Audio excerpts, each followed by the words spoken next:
नमस्कार दोस्तों, मैं शिवानी स्वागत करती हूँ आपका अपने YouTube चैनल पे। आज का जो हमारा वीडियो नाउ इंडिया स्पीक्स है।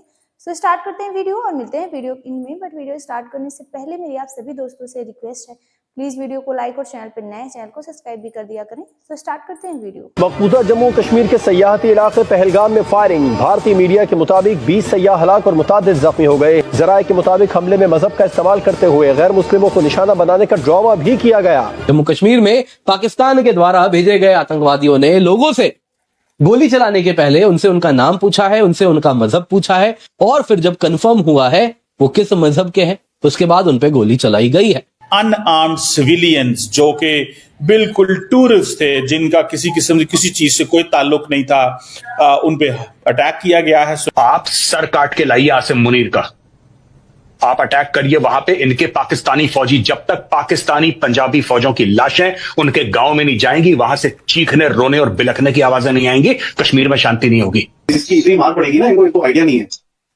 वही कहते हैं ना, देखो जब कहते हैं जब गीदड़ की मौत आती है वो शहर की तरफ भागता है। इनकी मौत आई है इसलिए इस साइड भागता है, कश्मीर की तरफ भागता है वो। हाँ, जब पाकिस्तान की मौत आती है तो वो कश्मीर में ऐसी हरकतें करता है। अब इंडिया के अंदर एक ओपिनियन बन रही है जी, पाकिस्तान पे हमला कर दें। Indian media, Indian civil society, सारे एक ही डिस्कस कर रहे हैं, पाकिस्तान पे हमला कर दो। कोई कह रहा है मुरीद के पे हमला कर दो। Tell the government to task the GOC. सर चाहिए इनके, खाली कर देंगे पूरी की पूरी लाइन ऑफ कंट्रोल। क्या बात करती है, हमारे बंदे मार के। इंडियन आर्मी ऐसी नहीं है मैडम, आप एक बार आदेश दीजिए, ये तांडव करेंगे मौत का लाइन ऑफ कंट्रोल पे। पाकिस्तानी फौज को पता नहीं लगेगा मिसाइल कहां से गई कहां से आई। पाकिस्तान के द्वारा भेजे गए आतंकवादियों ने लोगों से गोली चलाने के पहले उनसे उनका नाम पूछा है, उनसे उनका मजहब पूछा है, और फिर जब कंफर्म हुआ है वो किस मजहब के हैं, उसके बाद उन पे गोली चलाई गई है। दोस्तों यहाँ पे अगर आप देखें, वैसे तो दुनिया भर के जितने भी एम्बेसीज भारत में हैं, वो सभी के जो एम्बेसडर्स हैं वो कह रहे हैं कि ये जो अटैक हुआ है बहुत ही डास्टर्डली, घिनौना अटैक है जो हुआ है, और वो भारत के साथ खड़े हैं।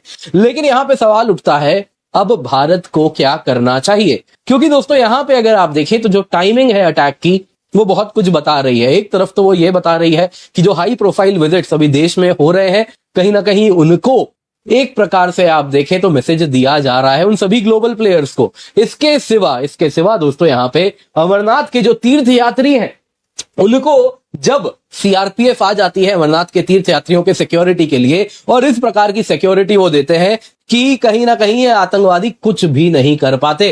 जब वो उसको डायरेक्टली डिस्टर्ब नहीं कर पा रहे हैं, तो यहाँ पे ये एक साइकोलॉजिकल ऑपरेशन है जो वो रन कर रहे हैं कि कैसे इन तीर्थ यात्रियों को अभी डराया जाए। खैर, क्या है उनके पीछे की भी कहानी, क्या ये आतंकवादी करना चाह रहे हैं, जरा उसको भी आइए हम समझते हैं। सबसे पहले ये न्यूज देख लेते हैं दोस्तों। वैसे तो मुझे लगता है जब तक आप ये वीडियो देख रहे हैं शायद आप लोगों ने इस न्यूज के बारे में ऊपर से तो सुन ही लिया होगा। बहुत ही निंदनीय अटैक हुआ है ना दोस्तों। कई लोग इसमें मारे गए हैं, ऑलरेडी न्यूज आ रहा है। देखिए नंबर्स क्या है कि अभी हम बता नहीं रहे हैं, क्योंकि JNK के सीएम उमर अब्दुल्ला साहब उन्होंने भी कह दिया कि देखिए ये बहुत बड़ा अटैक है, इतना बड़ा अटैक है जो आज तक हमने सिविलियंस के खिलाफ नहीं देखा है। नंबर्स अभी आ रहे हैं, जो डेथ टोल है वो बढ़ रहा है, तो अभी हम क्या बोले दोस्तों। अभी नंबर्स देखिए, हम भी इसलिए नहीं बोलेंगे क्योंकि ऑफिशियली नंबर आने देते हैं, पर इतना मालूम है कि नंबर्स काफी अधिक आने शुरू हो गए हैं अनऑफिशियली। जो जितने भी अगर आप देखें मीडिया पीपल हैं जो जानते हैं, नंबर्स एग्जैक्ट नंबर भी आना शुरू हो गया है। काफी बड़ा नंबर है दोस्तों। और अगर आप देखें दोस्तों यहाँ पे जिस प्रकार से ये टेरर अटैक हुआ है, ये आप देख सकते हैं। यहाँ पे आप ये महिला देख रही हैं, और ऐसे ही कई महिलाओं का दर्द आपको दिखेगा यहाँ पे, जिनका कोई लेना देना ही नहीं है। उड़ीसा से थे, कर्नाटका से थे, और बेचारे टूरिज्म के हवाले से वहां पे आए थे। एक बड़ा एक इम्पोर्टेंट बेसरान जगह है, मेडोज उसका नाम है, जहां पे थे। फलगाम जगह से 5 किलोमीटर दूर थी जगह, जहां जिसको कहा जाता था स्विट्जरलैंड ऑफ इंडिया। वहां पे टूरिस्टों पे अटैक किया, लेकिन ये टाइमिंग बड़ी सेंसिटिव इस हवाले से है। उसमें सिग्नल बड़े अजीब से जाएंगे। इस पे एक तो जो इस वक्त JD वैंस जो है वो, मैं बल्कि उन्होंने जो स्पीच दी है जयपुर के अंदर राजस्थान इंटरनेशनल सेंटर में, उन्होंने अपनी जो स्पीच दी है मैंने वो बड़ी तफसील से सुनी है, उसको भी डिस्कस करते हैं। लेकिन चीमा साहब, ये कश्मीर के अंदर होना उस रीजन को मजीद डिस्टेबलाइज करने वाली बात है।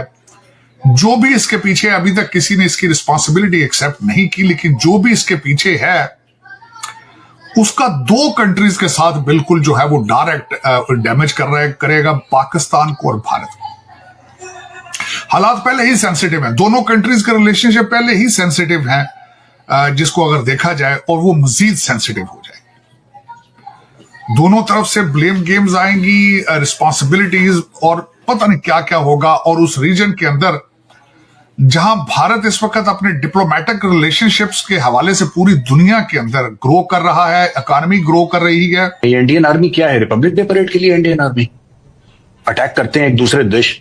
इजराइल ने बिल्कुल फुटबॉल फील्ड बना दिया गाजा को, यूक्रेन पर अटैक कर दिया रशिया ने।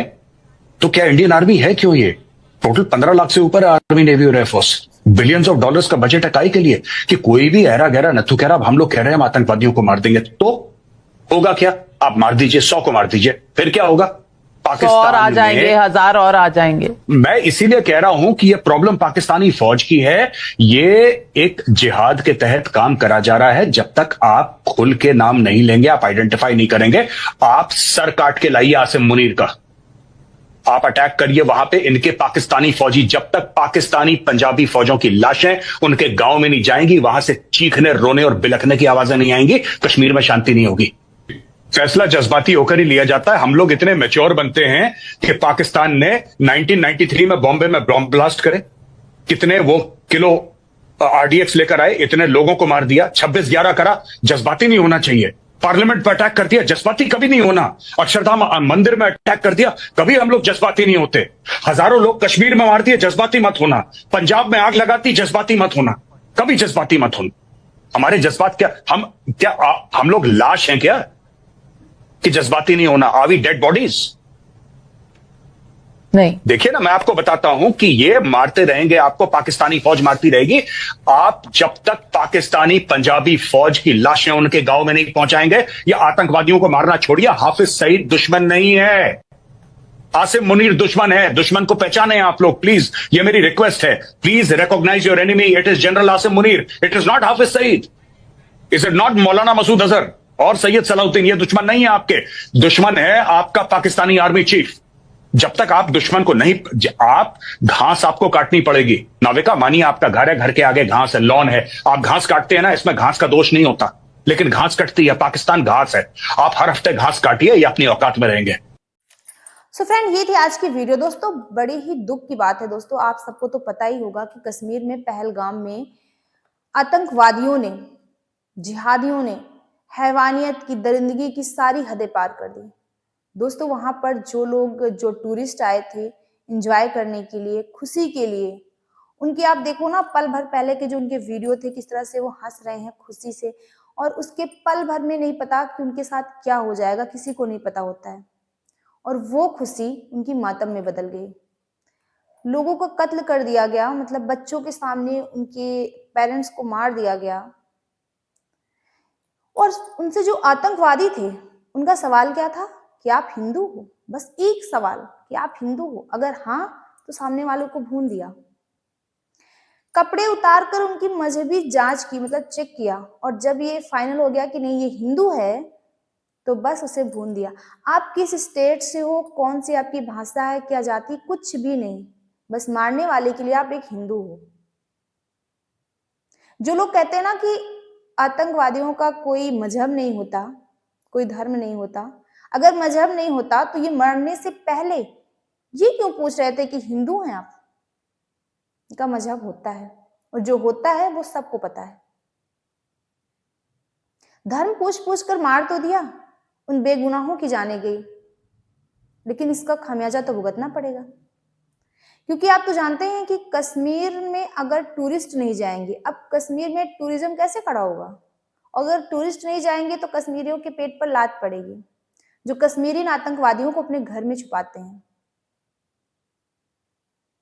और सबसे बड़ी बात दोस्तों, आपने कभी देखा हो, पता नहीं ये हमारा दुर्भाग्य है कि हमारे भारत में ऐसा होता है। पाकिस्तान में ले लो, बांग्लादेश में ले लो, किसी भी मुसलमान को इसलिए मार दिया जाए कि वो मुस्लिम है? बिल्कुल नहीं। लेकिन हमारे अपने देश में, जहां पर 80% हिंदू हैं, और उसके बाद एक हिंदुओं का कत्ल किया जाता है कि आप हिंदू हो, इसलिए हिंदुओं को मार दिया जाता है। ये हमारा दुर्भाग्य है। आप तो जानते हैं दोस्तों कि मोदी जी तो सऊदी अरब के दौरे पर थे, लेकिन जैसे मोदी जी को खबर मिलती है, उन्होंने डायरेक्टली अमित शाह जी से बात की और उन्हें खुद कश्मीर जाने के लिए कहा। अमित शाह जी कश्मीर पहुंच चुके, उनकी मीटिंग चल रही है, आपने देखा होगा वीडियो में। और अमित शाह जी ने तो मतलब ऐलान भी कर दिया है कि जो आतंकवादी हैं उनको चुन चुनकर मारा जाएगा, बख्शा नहीं जाएगा किसी को भी। और इस वीडियो में दोस्तों जो मेजर सर जो बात कर रहे हैं, बिल्कुल सही बात कर रहे हैं, बिल्कुल सही बात, कि हमारी इंडियन आर्मी ऐसी नहीं है, उसे मौका तो दो। मैंने देखा कि कुछ लोग हमारी आर्मी पर उंगली उठा रहे हैं। भाई शर्म आनी चाहिए तुम्हें। जब भी मौका दिया गया, चाहे हमारी इंडियन आर्मी रही हो, एयरफोर्स रही हो, नेवी रही हो, हमेशा डटकर सामना किया है और दुश्मन को धूल चटाई है, लाशें बिछा दी हैं। अगर आज भी मौका मिले तो यही होगा। हमारी इंडियन आर्मी ऐसी है। और जो मेजर सर कह रहे हैं कि जब तक इन पाकिस्तानी फौजों की लाशें नहीं बिछेंगी, चीखने चिल्लाने की आवाजें ना आए यहां तक, तब तक सुकून नहीं मिलने वाला है। बाकी दोस्तों आपकी क्या ओपिनियन है इस वीडियो पर, हमें कमेंट बॉक्स में जरूर शेयर करना, क्योंकि आपके कमेंट से मोटिवेशन मिलता है और जो कुछ कमियां हो जाती हैं वीडियो में वो भी पता चलती हैं। मिलते हैं नेक्स्ट रिएक्शन में किसी अच्छे से टॉपिक के साथ, तब तक के लिए थैंक यू।